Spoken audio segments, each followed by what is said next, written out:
So, here are 4 important skills that can contribute to academic success. First, time management.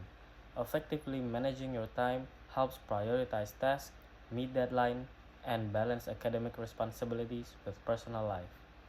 It ensures you allocate sufficient time for studying, assignment, and rest. For the second one, critical thinking. This skill enables you to analyze information, evaluate argument, and solve problems creatively. Critical thinking is essential for understanding complex concepts and engaging in meaningful discussion. The third one, communication skills. Strong written and verbal communication skills are crucial for articulating ideas for clearly in assignments, presentation, and group work. Being able to convey your thoughts effectively enhance your collaboration and understandings. And the last one, research skills. Knowing how to find, evaluate, and utilize information from various sources is vital for completing an assignment and project. Strong research skills allows you to support your arguments with credible evidence and stay informed about your field of study. This skill does not only enhance your academic performance, but also prepare you for your future professional environment.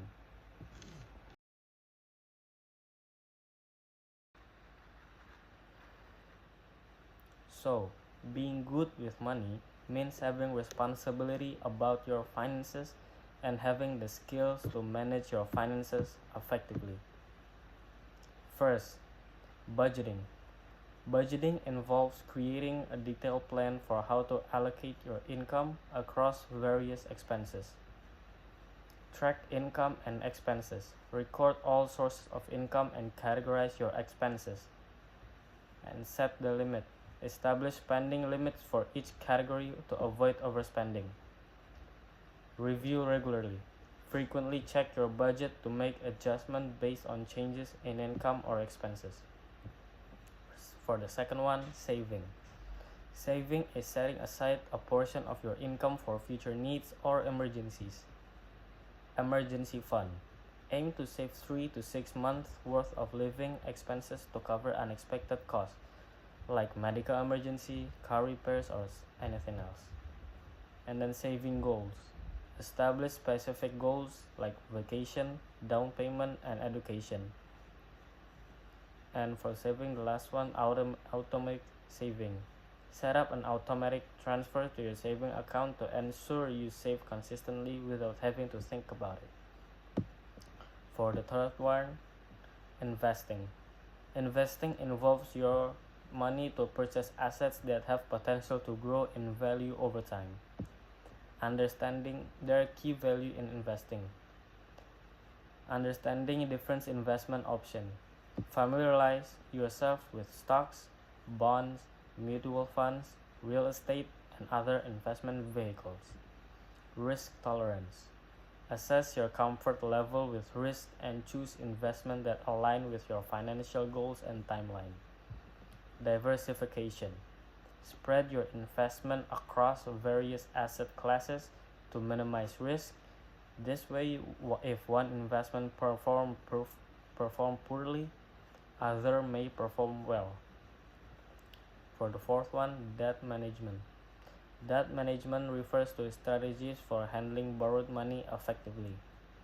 For debt management, there are understand different types of debt. Differentiate between good debt like student loans, mortgage, and bad debt like high interest credit card debt. Create a repayment plan. Prioritize paying off high interest debt first and consider strategies like the snowball or avalanche method for systematic repayment. Use credit card wisely. Aim to maintain a good credit score by making a timely payment and keeping a credit utilization low, ideally below 30% of your credit limit. And the last one, financial literacy. Financial literacy is the understanding of various financial concepts and the ability to apply that knowledge in real-life situations. For financial literacy, you can educate yourself, read books, take courses, or attend workshops on personal finance to improve your knowledge. Stay informed. Keep up with financial news and trends to make informed decisions regarding investment, saving, and spending. And seek professional advice. Consider consulting a financial advisor for personalized guidance, especially when making significant financial decisions. In conclusion, being good with money is not just about having high income. It's about making informed choices that lead to financial stability and security. It requires discipline, planning, and commitment to continuously learning about personal finance. By developing these skills, you can better manage your finance, achieve your financial goals, and reduce stress related to money matters.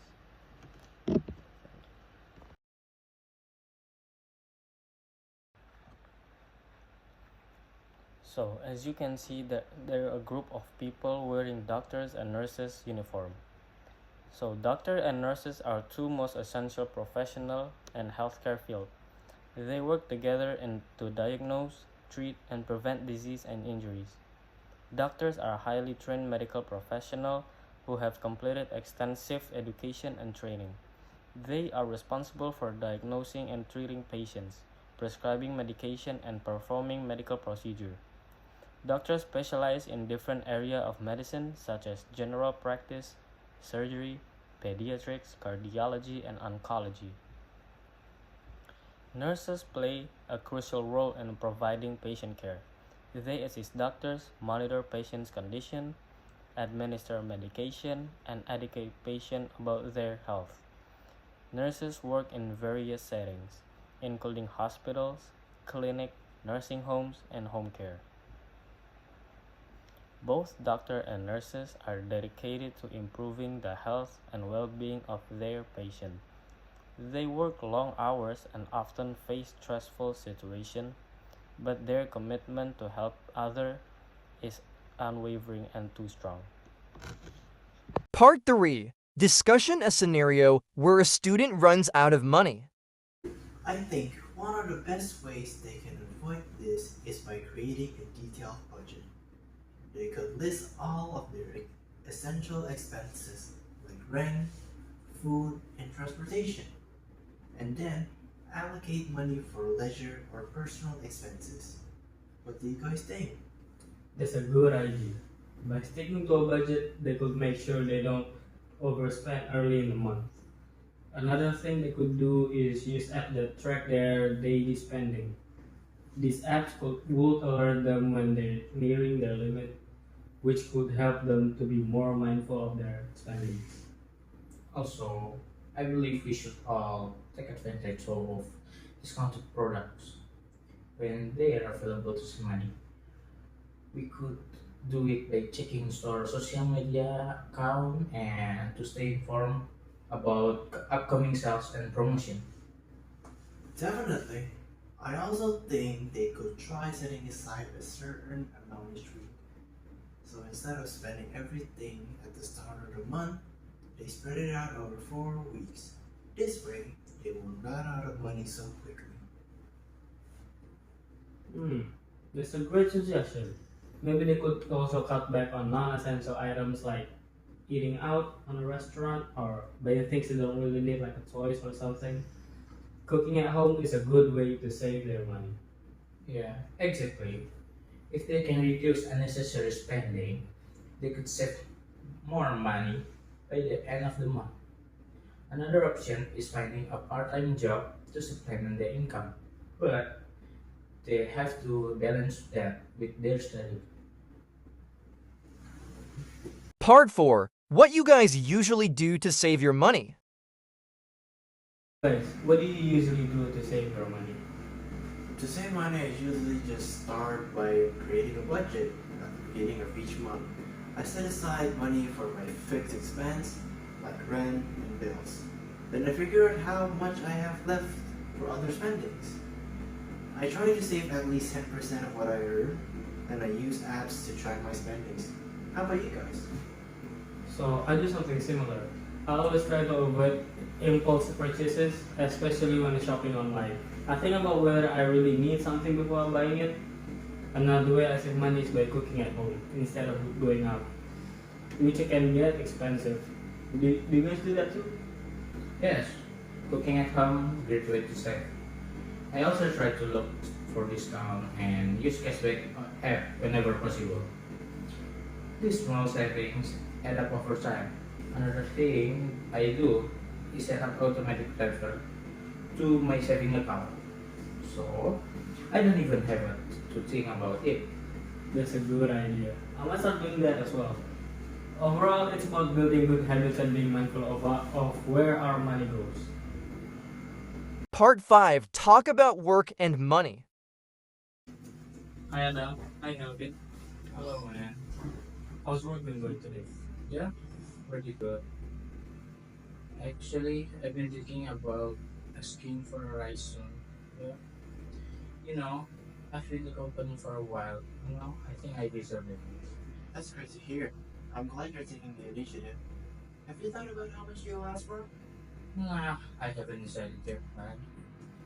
I want to do some research and see what the average salary is for my position.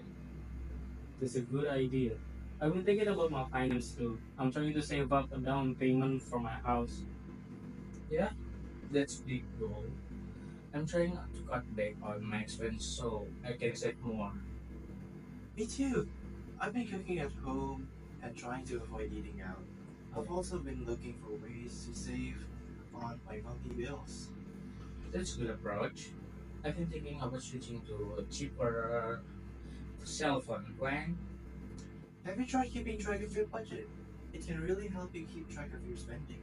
I haven't, but I might give it a try. Thanks for the tip. No problem. It's important to be mindful of our finances. Absolutely. I think it's also important to have a balance between work and personal life. I agree. It's easy to get caught up in our jobs, but it's important to take time for ourselves and the things that we enjoy. Yeah. Okay.